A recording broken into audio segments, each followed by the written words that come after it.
Welcome to the More Than Breaking Tables podcast, a show about what really makes up the greatest fan base in the NFL. We're talking football with experts and fans from around the country. Here's your host and proud member of Bills Mafia, Connor Kobus. What is up, Bills Mafia? A shocking season finale episode of More Than Breaking Tables. We were with you last week with high hopes of this playoff run. It came to a dissatisfying end and a divisional loss to the Denver Broncos. We're going to unpack that as a new era of Buffalo Bills football begins. Connor Kobus, Pasquale Maggiore. Pasquale, talk to me about where you watched the game on Saturday, what that roller coaster was like for you, and how you evaluated another heart-wrenching loss. First off, I've had like two people tell me, probably like 2 out of the 4 listeners that we have, that I look angry when we do this program. Do I look angry when we do this program? I thought I looked angry, to be honest. Right now, I mean, yeah, you should look angry. I'm angry, like with this whole situation. We shouldn't be happy. But I take motivation from AJ Hawk, if you're familiar with the man from the Pat McAfee show. He's very stoic and maintains a kind of an even keel type deal. So those people that watch the program, all 3 of you, thank you for pointing out that I look angry. But yeah, today would be a good day for anger. Once again, I really wish I would have checked my Facebook terms of service when it comes to profanity. I was watching the game. Here's the funny part. All right, I watched the first half of the game at my cousin's 1-year-old birthday party. 1 year. I don't even know how to say that. I can't talk this week. I'm sorry. So I watched the first half of the game at my cousin's 1-year-old's birthday party. Obviously, the profanity had to be kept to a minimum, even though I stayed in the back corner by the food in case I needed to. But these 1-year-olds don't know what those words mean, right? So you can say whatever. Right, and they probably heard them already. So what's the big deal? Yep. So there was a moment I had an outburst, had to get reined in a little bit, and then second half went to Vinny's where profanities were flying, beers were flying, huggy bombs were being downed, and I was pretty optimistic, pretty confident as things went along. Even asked one of the owners, hey, do you have Screwball peanut butter whiskey for when the time is right? You know where I'm going with that. And yeah, my celebration was dashed pretty quickly. That was such an interesting game with how the first half unfolded. I mean, the turnovers, like it's been a routine this year. In this season, which I'll be honest, this season, in the final season of Highmark Stadium, kind of sucked. And I'm just going to put a bow on it with this era of Sean McDermott. We didn't win the division. We didn't get a home playoff game. 5 turnovers in this game against the Broncos. Well, it was a game that we could have won going away. It started with the James Cook fumble, and the last 2 minutes of the first half, that was just a gut punch to give up a touchdown and for Josh to turn the ball over with 20 seconds left. I think you're going way too far by saying that this season sucked. I mean, there was some high moments. There was some low moments. The NFL wants it. They want a roller coaster season. Yeah, of course, losing to the Falcons was not ideal. Losing to the Dolphins.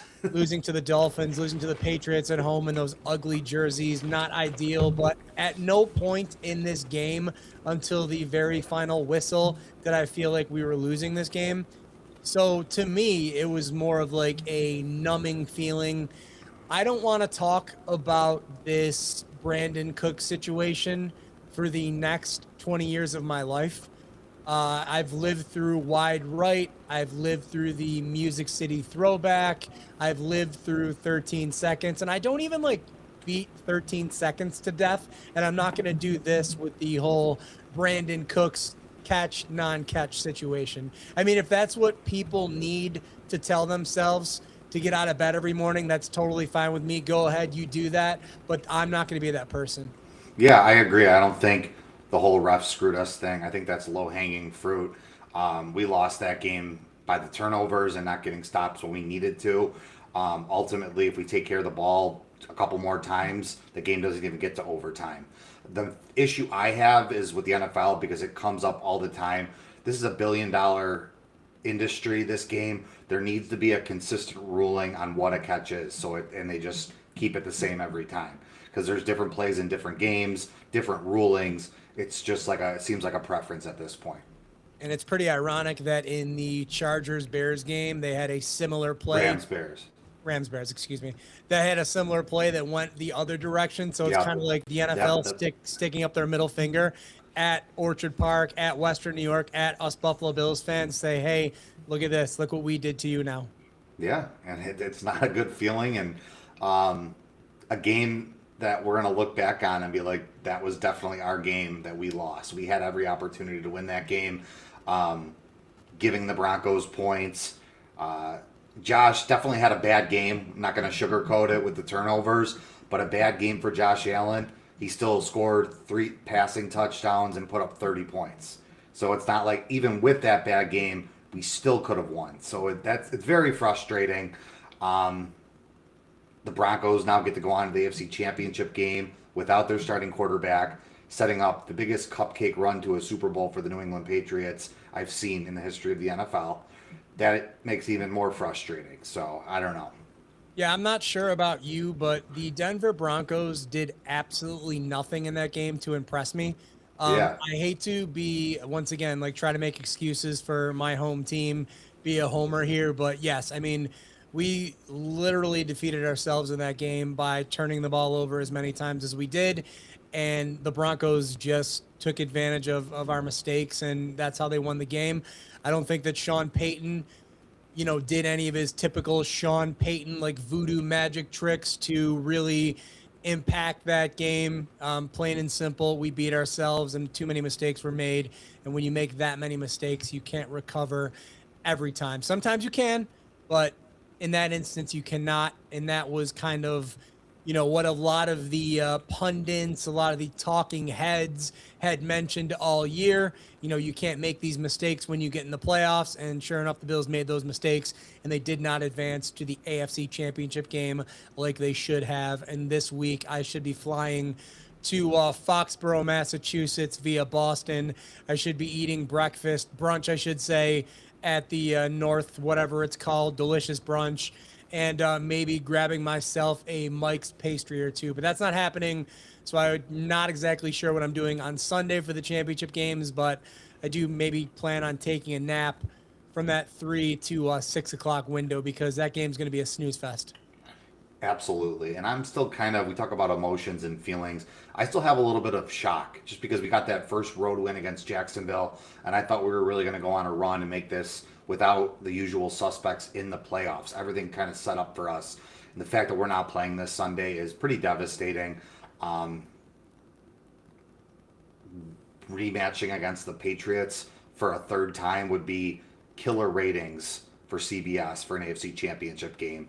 And instead, they're going to get Jared Stidham as a backup quarterback, which the whole thing, Bo Nix getting hurt sucks. And if you're a Bills fan and you're happy that he got hurt, you're just a shitty person. So we shouldn't be rooting for injuries. But that game, you're right, is going to be boring, and hope for the Broncos to get upset, but yikes. Yeah, and I listened to a couple of people this week play fantasy football about, hey, any chance that Sean Payton can make a call to Tom Brady or Drew Brees or any other quarterback? Nick Foles, I guess, wanted to try out for the Broncos this week. But, yeah, Jared Stidham it's going to be. And honestly, Connor, it wouldn't shock me if the Broncos won on Sunday. No, it wouldn't, because guess what? The Patriots have an issue with backup quarterbacks, hence the Nick Foles Super Bowl with the Eagles. And listen, the Broncos are a well-coached team. They do have a good defense. This isn't a crazy... They're at home, too, so they have the home field advantage. New England hasn't won a game in Denver in the playoffs, ever. They're 0-4. So a lot of things going. This game could go either way.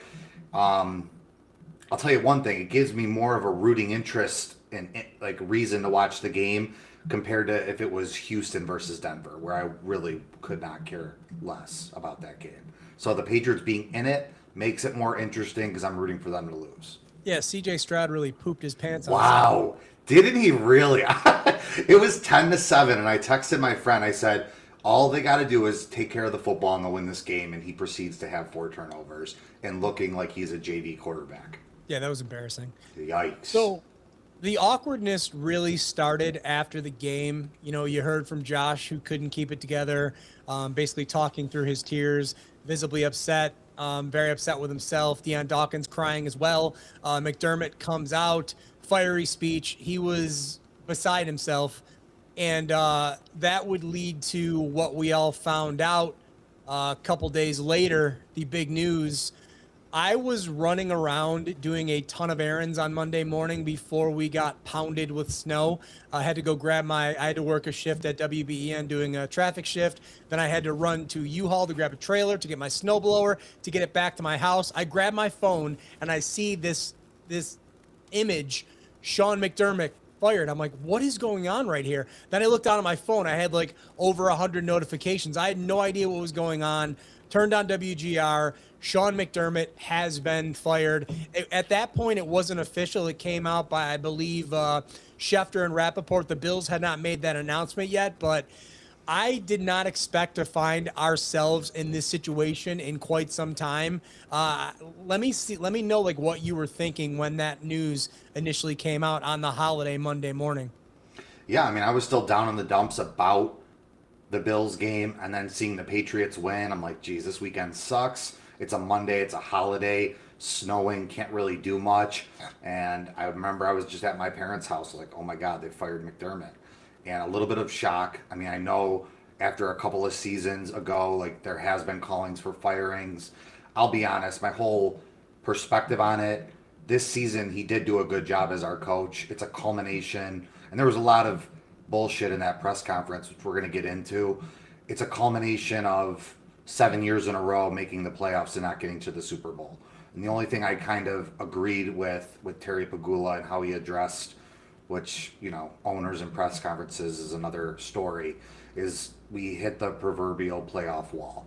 And eventually you got to do something different. And people are going to argue, well, you should have let Bean go, or you should have kept McDermott and fired Bean. We're not the ones who make those decisions, but I think a new voice was necessary, for better or for worse. That may be the case, but the new voices that are being talked about, I am not a big fan of any of them so far.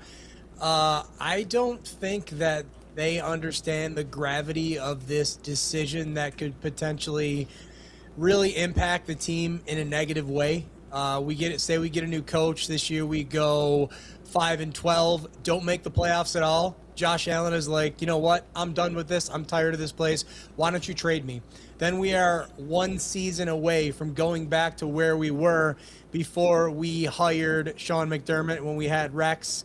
And then, you know, we were just kind of spiraling out of control, trying to find a quarterback. It's that close to happening again. And don't shake your head, because if you don't believe me, I already lived through it and it could happen again. Yeah, that's crazy that you went down that rabbit hole. Nope, And it's okay. crazy. You're entitled to that opinion. That's the furthest thing and the furthest chance of happening. It's reality. It's not. It's It not. is. Josh is locked up here for another couple of years. We're going into a new stadium. Keeping Bean keeps some of the continuity in the front office. The names that are being floated around for the new coach, whether you like them or not, Dable, Joe Brady, young offensive-minded head coaches from other teams.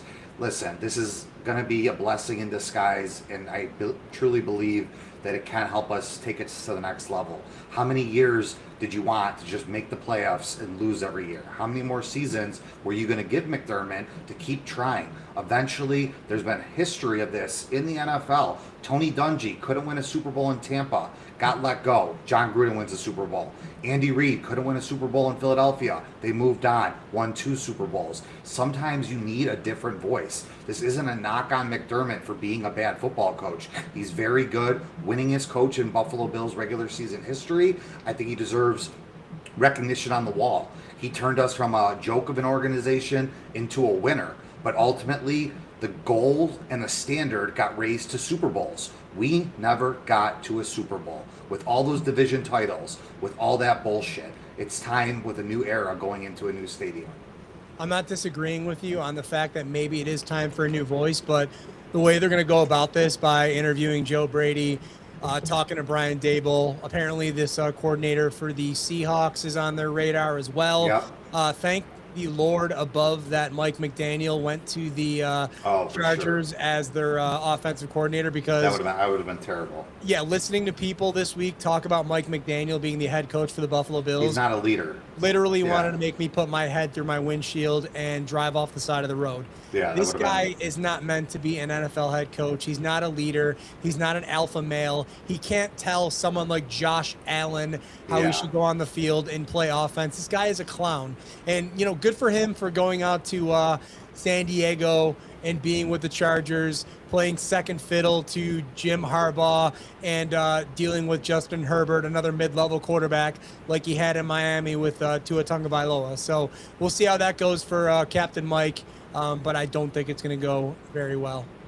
Yeah, and I mean, the whole NFL, there was 10 head coaching vacancies totaled up. Some of them have been filled. There's still 5 or 6 openings left. 2 more games, 2 more rounds of the Super Bowl. So we'll have to see how the interview process goes for the Bills, who they bring in. I'll be honest, I kind of deleted my Twitter after the loss, and I kind of want to stay off of it for a couple of weeks. I'm just pretty triggered on all these different opinions and people. I don't want to get caught up in it. I was looking forward to our show today just to get that 30 minutes to kind of vent about it and talk about it with you.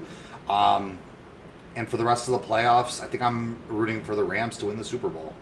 Yeah, I'm all in on the Rams, but tell me what your thoughts are on why people would be so high on bringing Brian Daboll in as the new Buffalo Bills head coach. Because he goes to the Queen of Heaven, because he's overweight, because he looks like he belongs here. Yeah, Patrick Kane, the NHL star, tweeted, "Bring Daboll back." I have no idea who that is. You don't know who Patrick Kane is? I have no idea who you're talking about. He grew up in Buffalo. He played for the Chicago Blackhawks. Won 3 Stanley Cups. The Chicago Blackhawks are who? You're kidding. No, who are the Chicago Blackhawks? Okay, you're kidding. That's CM Punk's favorite baseball team, whatever it is. Hockey team. Yeah, so he's one of the best hockey players of all time from Buffalo, and he's. I wanted to talk about hockey. Back. I would have did a podcast tonight with TJ. Okay, man, you're just crazy right now. Royal Rumble in 2 weeks. Anyway, yes. I am having people over if you'd like to come over. Yeah, I was going to bring that up off air. Got it. Sure, let's talk about our personal lives for everybody. Well, we can talk about more. Should I bring chicken wing dip? I'm just gonna get pizza and wings from Good Guys, so I think we should be good. Okay, cool. I have Seinfeld tickets for that night too, so that'll take some of the edge off what we're talking about here.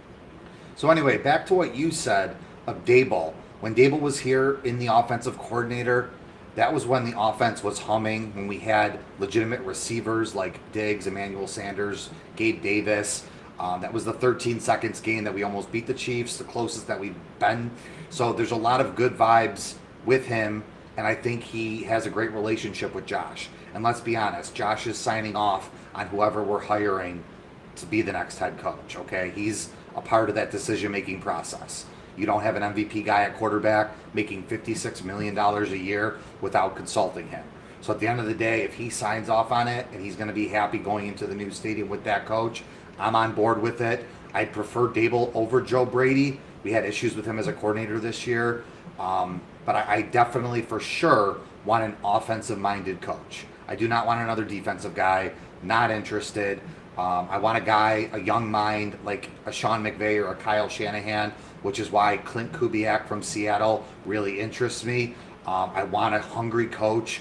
They're going to come into this job with high expectations. This isn't a hope you can figure it out. This is we expect results right away. It's a desirable job opening, and that's why I'm really excited for who this person's going to be. Yeah, I'm not even sure why or how Joe Brady warrants an interview. Is that like a courtesy thing? Like, here you go, kid. We got 20 minutes for you. Lay it out for us. Yeah, I mean, they like to keep people in-house. They requested to interview Anthony Lynn, which I thought was very random. If you remember him. That's the Rooney Rule. I know. That rule's so stupid. It is. It doesn't work. By the way, who are your Steelers going to go with? Mike McCarthy, are we hearing? What do you think about them? Yeah, I'm hoping it's McCarthy because he's from Pittsburgh. It'd be a nice little connection. And I haven't really paid much attention. I got to really look at that and see where they're at on the search. I haven't really from time to time I check in with Mark Madden. He's a Pittsburgh sports talk show host, but I haven't been able to catch up with him lately. Yeah. So let me just one more thing with Dable. You know this about me. I am a baseball fan, so I listen to WFAN constantly, and I always listen to during the course of football season. I think they're more of like a national radio station as opposed to just a New York City radio station. But when they talk about the Giants, I have never heard one positive thing about Dable's time after that first season where he caught lightning in a bottle with a Daniel Jones that was playing out of his mind. Saquon had a great year. After that, it seemed like the decline was steady, and Dable didn't know how to handle himself, especially when it comes to the media. So imagining like Buscalia or Skursky Holmes asking him like a question that he doesn't agree with, and then watching him blow up over no reason at all. John Worrow, Sal Mayorano, like just pressing and pressing and pressing. I don't know if Dable is ready yet to be a successful head coach. You know, maybe he needs to take another coordinator position before he even throws his hat in the ring to be a head coach again, but I'm not sold on that idea. However, you can call me a hypocrite because thinking about the available candidates out there right now, I don't really know who I would say would be the best option. I'm a John Gruden guy. I understand he made some mistakes. I understand, some people will say that the game may have passed him by. I've heard some asinine idiots call in sports talk radio that say that Bill Belichick should be the next coach of the Buffalo Bills. Dumbest thing ever. But I just don't know what direction. I need to do more research because I wasn't expecting this to happen like it did. So I don't know what direction really we should go, but I know I want an established head coach, not somebody that's learning on the fly. Yeah, definitely. And that's a good point to bring up. I mean, coaches that are out there that have experience, who have Super Bowls on their resume. Tomlin stepped down. I'm not interested in that sort of connection. I don't think that would be a that makes good absolutely fit no here. sense. Yep, it doesn't. But hungry coordinators, I mean, you can see what you can do with the right head coaching hire and how quickly, it kind of sucks that this fire. I mean, it sucks this firing didn't happen last year because you got guys like Ben Johnson and Mike Vrabel out there to be your head coach, and you could just see what they did this year in their first seasons. I'm not saying this cycle is terrible, but that the one thing, I'm annoyed by the Patriots, but I respect their hunger to win, and there's a reason they have 6 Super Bowls. I mean, they moved on from Belichick, who we call the greatest coach of all time, hired Gerard Mayo, drafted Drake May. They went 4-13, fired him, bring in Vrabel. So it's like they know what it takes to win. They're a winning organization, and it sucks that in these 5 years that we've dominated the division, we don't have anything to show for it. So some interesting breaking news that I just saw come along my my Facebook feed. Excuse me for the language. Defensive coordinator Brian Flores has signed a contract extension with the Vikings, which is surprising because I thought he was one of the options for the Steelers as well. But so that took a different direction. Yeah, I would have liked him to pair with an offensive-minded coach to be our defensive coordinator. So that's a little shocking because he was a hot name, and the Vikings have pretty good defenses under him. So yeah, and I think McCarthy. What's his name? What's their coach's name? McCormick? No, Kevin O'Connell. Kevin O'Connell, the same thing. I guess he has 1 year left on his contract. So if things go sideways there with J.J. McCarthy and they can't get a decent quarterback, they're going to have some problems there, and maybe O'Connell moves on as well. And yeah, I think he would be a great coach for us. It's just the timing. I don't know. There's a lot of. I'm excited about what people can do with this Bills roster, and I'll tell you one thing: Bean's ass is on the hot seat to bring in some names and to get a better roster because our roster wasn't that good this year. We had a couple elite players that masked some of our deficiencies, and he needs to do a better job, or else I don't want him constructing this team anymore. So, speaking of which, did you watch that press conference today? Yeah, I was listening at work. It was pretty tough. I was working from home because I'm not feeling very well, so I watched the whole thing, and I wanted to watch it because I wanted to see the actual facial expressions and the way things were kind of going. And I don't think it was as bad as some people are making it out to be. Yes, there were some very awkward moments, some very uncomfortable moments. Terry Pegula, as much success as he's accomplished in his life, definitely could use some media training. But, there was this one point in time where, Bean really got called out, I believe, by Biscaglia, because there was a lot of rumors that, Bean basically just stuck the knife in McDermott's back, turned his back on him, sold him down the river to keep his job and move up. And Bean was very put off by that, very offended, kind of teared up a little bit too, talking about, how his home life was impacted by those rumors as well. I guess his wife was very upset too. So, the press conference went for about an hour, but I think there was more meat on the bone that needed to be discussed. So I'm assuming maybe he'll have another press conference in between the decision on who the next head coach will be. Yeah. That's all you got? Sorry, I was thinking of asking you a question, and you were just talking to me. I totally zoned out. You were talking about Bean crying with his wife, and say that again. So some people made assumptions that Bean just basically stuck the knife in McDermott's back, turned his back on him, and sold him down the river so he can keep his job and then grab this whatever other president of football operation job he got. And that's what I was going for. Yeah, I mean, well, McDermott got here first. He brought in Bean. They've had a close relationship. We don't know how these. I mean, did you hear the way the press conference addressed the Keon Coleman draft pick? Yeah, it seemed like they were just throwing people. Oh, this wasn't. I think that was complete bullshit, and the way they handled that was terrible. There's evidence that Bean wanted to draft Coleman, so I think they needed to show more accountability. At the end of the day, these guys, this is their livelihood. So, what Bean said to Pegula, to keep his job compared to McDermott. I mean, there was friction between Bean and McDermott with the roster he was given, who he's coaching with.